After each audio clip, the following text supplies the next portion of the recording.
मैंने और मेरे दोस्त विक्रम ने भानगढ़ की कई कहानियां सुनी थी और लोगों के मुताबिक भानगढ़ इंडिया की सबसे डरावनी जगह है। वहां सूरज ढलने के बाद अंदर जाना कानूनन मना है।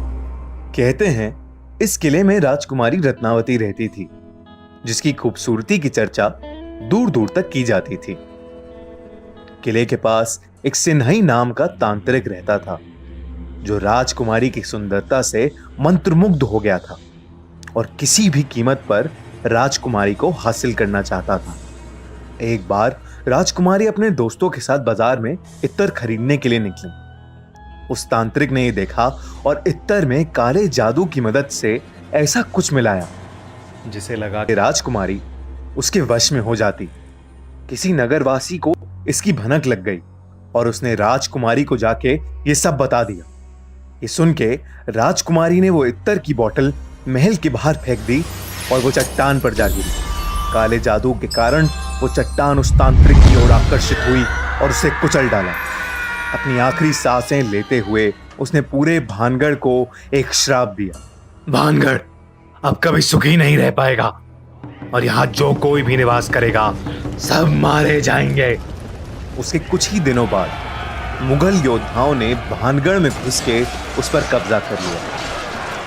उस लड़ाई में 10,000 लोग मारे गए, जिसमें कई औरतें और छोटे बच्चे भी थे। राजकुमारी रत्नावती को उन्हीं के कमरे में घुस के मार दिया गया था। कहानियों की माने तो आज भी वहां उन लोगों की आत्माएं घूमती हैं और जो भी इंसान सूरज ढलने के बाद वहां गया है वो कभी वापस नहीं लौटा। हमने सोचा कि हम भानगढ़ जाके पता लगाएं कि क्या सच में वो इतनी भयानक जगह है या ये सब सिर्फ एक कहानी है। करीब रात 8 बजे गार्ड को कुछ पैसे देके हम अंदर घुस गए। अंदर घुसते ही कुछ ऐसा लग रहा था जैसे हवा रुक गई हो और एक अजीब सी घुटन हो रही थी। हमने किले के 1-2 चक्कर लगाए, लेकिन हमें कहीं कुछ भूतिया नहीं मिला। मुझे एक जरूरी कॉल करना था और नेटवर्क के चक्कर में मैं किले के एक दूसरी तरफ चला गया। जैसे ही मैंने कॉल मिलाया तभी मुझे किसी लड़की की चीख सुनाई दी और मैं भागा भागा विक्रम के पास लौटा, पर वो वहां था ही नहीं। मैंने उसे काफी आवाज लगाई, विक्रम विक्रम, पर कोई जवाब नहीं आया। तभी मुझे ऊपर के कमरे से एक धम करके आवाज आई तो मैं उस तरफ चलने लगा। जैसे ही मैं सीढ़ियां चढ़ रहा था वैसे ही मुझे पायल की छन छन सुनाई दी और मुझे लगा कि मेरी बगल से कोई लड़की भागी। अब मुझे काफी ज्यादा डर लगने लगा था। मैं फिर चिल्लाया, विक्रम विक्रम।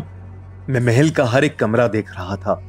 तभी मुझे एक कमरे की खिड़की की तरफ विक्रम खड़ा दिखा और मेरी जान में थोड़ी सी जान आई।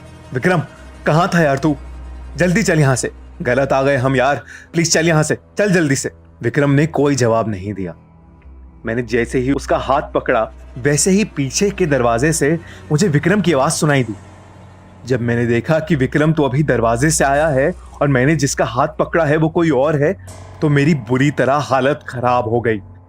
जैसे ही मैंने उसका हाथ छोड़ा उसने मुझे मुड़ के देखा। उसे देख के मैं कांपने लगा और पीछे गिर पड़ा।